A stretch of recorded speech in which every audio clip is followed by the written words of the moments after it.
हाँ जी हजूर, मैं वो सहरा जिसे पानी की हवस ले डूबी, तू वो बादल जो कभी टूट के बरसा ही नहीं।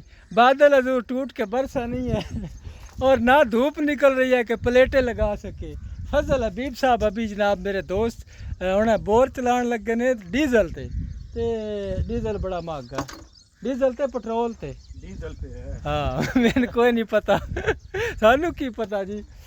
ते डीजल हो भी बड़ा महंगा गया हजूर, 400 तो की लीटर है, ये तकरीबन इतना ही तकरीबन हजूर 400 का 1 लीटर है।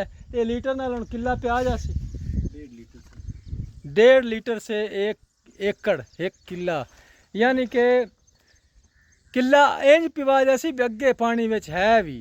जे अगर बिल्कुल सुक्का होंदा हजूर बिल्कुल तो फिर हमने कभी तजर्बा नहीं किया है। फिर कभी तजर्बा इंज यार दी नौबत भी नहीं आई। हुण वेखो ना, किसी वेले धुप निकल आंदी, किसी वेले बदल आ जांदे ने। उंज ते प्लेटां हजूर रखी होईयां ने बनवा के सैटअप रखा, लेकिन हुण अगों धुप भी नहीं ना निकलदी पई सही, ना धुप भी निकलदी ना बादल टूट के बरस रहा है। बस ऐसे ही है, धूप छाँव का मंजर है, धूप छाँव का मौसम रहा।